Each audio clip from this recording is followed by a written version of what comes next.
Lição 36 do livro de exercícios de um curso em milagres. Comentários de Ken Wapnick. A minha santidade envolve tudo o que eu vejo. Essa lição, junto com algumas poucas próximas, é extremamente importante, pois explora o tema da nossa santidade. Ao fazerem isso, elas nos provêm com a correção óbvia do pensamento da mente errada do ego, que vem sendo discutido com grandes detalhes. Elas também esclarecem o que Jesus quer dizer e o que não quer com santidade. Outro aspecto significativo, mas infeliz dessas lições, é que muitos estudantes do curso em milagres usaram sua mensagem inspiradora e a fizeram funcionar de maneira errada para eles, entendendo completamente mal o ensinamento de Jesus. Devo, portanto, explorar essa ideia, entre outros temas importantes, conforme prosseguimos. A ideia de hoje estende a ideia de ontem daquele que percebe aquilo que é percebido. Na lição anterior, minha mente é parte da mente de Deus. Eu sou muito santo. Discutimos a relação entre nosso mundo interno e o que percebemos como do lado de fora. A lição agora muda seu foco daquele que percebe, isso é, nossos pensamentos, para o que é percebido do lado de fora. Isso não é realmente uma mudança porque o interno e o externo são um e o mesmo. O que vemos dentro, que realmente significa o que pensamos sobre nós mesmos, é exatamente o que acreditamos estar vendo do lado de fora. Como já discutimos, nossa percepção não significa simplesmente o que nós vemos ou ouvimos, etc., mas nossa interpretação do que percebemos. Como sempre, o foco está no conteúdo, o que está na mente, e nunca na forma, parte do mundo físico. Tu és santo porque tua mente é parte da mente de Deus. E porque és santo, a tua vista também tem que ser santa. A implicação dessa afirmação é a de que, se somos santos dentro de nós, o que percebemos precisa ser santo também. Se o que percebemos não for santo, se percebemos qualquer coisa além de uma expressão de amor ou um pedido de amor, nós não nos percebemos primeiro como santos. Portanto, podemos saber se escolhemos nos identificar com o ego ou com o Espírito Santo, prestando atenção às nossas percepções. O que percebemos vai sempre ser um espelho direto do que tornamos real dentro de nós mesmos. Uma passagem importante no texto explica isso. A condenação é o teu julgamento sobre ti mesmo, e isso irás projetar sobre o mundo. Se o vês condenado, tudo o que o vê é o que fizeste para ferir o Filho de Deus. Se contemplas o desastre e a catástrofe, tentaste crucificá-lo. Se vês santidade e esperança, tu te uniste à vontade de Deus para libertá-lo. Não há escolha a não ser entre essas duas decisões. E verás a testemunha para a escolha que fizeste e aprenderás a partir daí a reconhecer qual delas escolheste. É por isso que é tão importante que sejamos vigilantes sobre os nossos pensamentos. Se estivermos conscientes dos nossos pensamentos sobre as pessoas fora de nós, eles vão nos revelar os pensamentos com os quais nos identificamos dentro de nós. Nossos relacionamentos especiais, portanto, estão no cerne da cura de nossas mentes através do perdão. Se você quiser saber o que está na câmera depois de tê-la usado, revele o filme e olhe para as fotos. Isso vai lhe dizer se você tirou ou não uma boa fotografia. O propósito do curso em milagres pode, portanto, ser visto nesse contexto como nos fazendo reconhecer que nossas percepções espelham diretamente o que escolhemos dentro de nós. Só então poderemos escolher outra vez. Impecável significa sem pecado. Não podes ser um pouco sem pecado. Esse é outro exemplo do que citamos com a afirmação de nível 1, querendo dizer que algo ou é totalmente verdadeiro ou é totalmente falso. Não existe absolutamente nenhuma transigência entre a não-dualidade e a dualidade.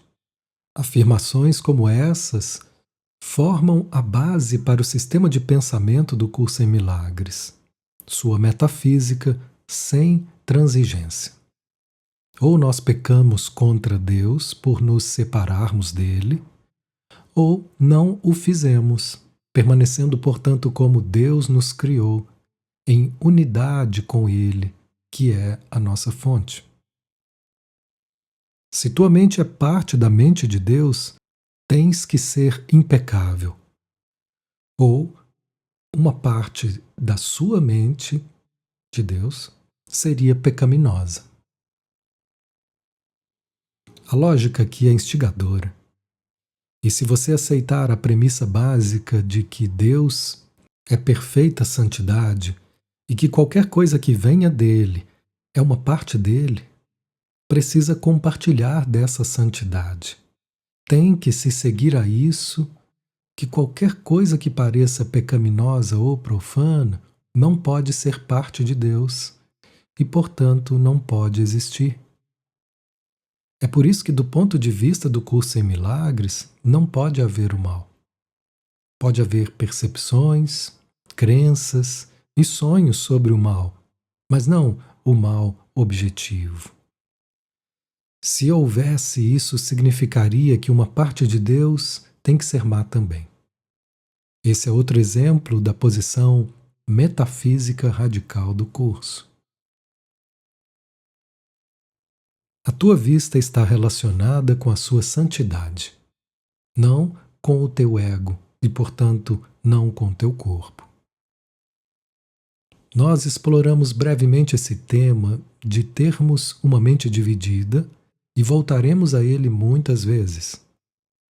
Existe a parte do ego das nossas mentes, mas existe a outra parte que é santa. A implicação a ser aprendida na última parte dessa afirmação é que o nosso corpo vem da mente errada, não da mente certa. Tenho dito com frequência que ninguém em sua mente certa iria nascer nesse mundo. Só alguém na mente errada, fugindo da ira percebida de Deus, viria para cá. Isso não significa que o corpo não possa ser usado para servir a um propósito diferente, como já vimos e devemos discutir novamente. Mas ontologicamente, o corpo é uma expressão da separação, pecado e ataque. Seu propósito de proteger a separação o define. Da mesma forma, a dinâmica de proteção pode servir a um propósito diferente, como vemos no próximo parágrafo, onde a frase proteger a tua proteção é digna de nota. 4 períodos de prática de 3 a 5 minutos são requeridos para hoje. Tenta distribuí-los uniformemente e faze as aplicações mais curtas para proteger a tua proteção ao longo do dia. A proteção é o pensamento para o dia. A minha santidade envolve tudo o que eu vejo. Em um sentido mais amplo, é claro, nossa proteção é a presença do Espírito Santo ou de Jesus. Já vimos o paralelo entre isso e o que Jesus se refere no texto como a terceira lição do Espírito Santo: ser vigilante apenas por Deus e por seu reino.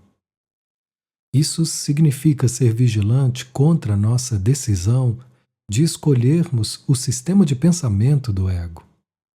Proteger a proteção requer que estejamos vigilantes em relação ao que pensamos, o que fazemos, sendo vigilantes em relação ao que estamos percebendo.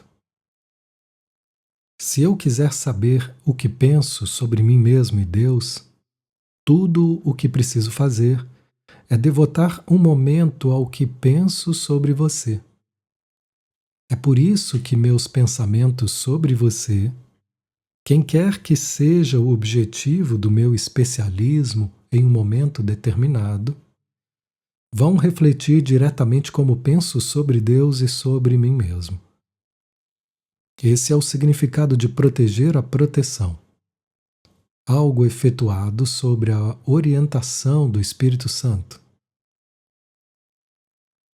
Os últimos 2 parágrafos tratam das instruções específicas para os períodos de prática e enfatizam a sequência de primeiro ir para dentro, fechando os teus olhos, e depois olhar bem lentamente e tanto quanto possível, sem esforço e sem pressa, para as especificidades do mundo ao nosso redor.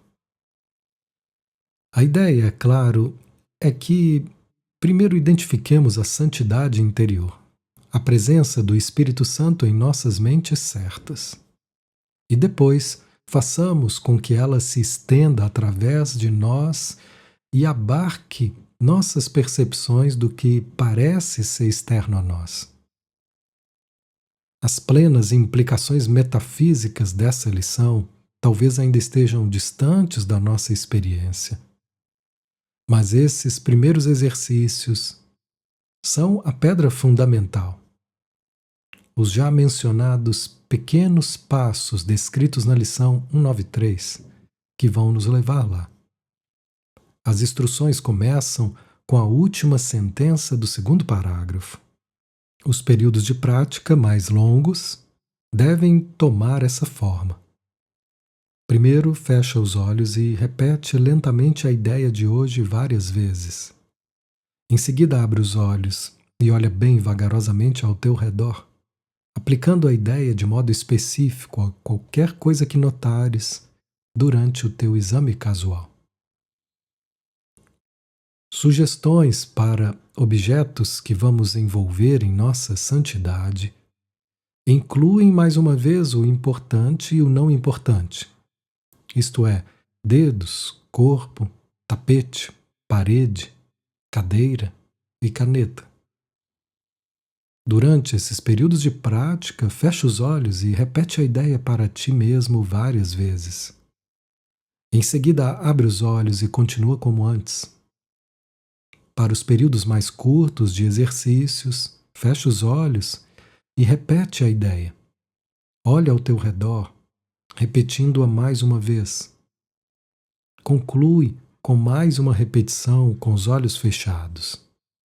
Todas as aplicações devem ser feitas bem lentamente, é claro, e tanto quanto possível, sem esforço e sem pressa. Lenta e gentilmente, sem esforço e sem pressa. Estamos sendo conduzidos ao longo do caminho da salvação, que nos leva do mundo externo para o mundo interno. Para lá, redescobrimos nossa santidade, que nossa necessidade do especialismo buscou negar. Ken Wapnick.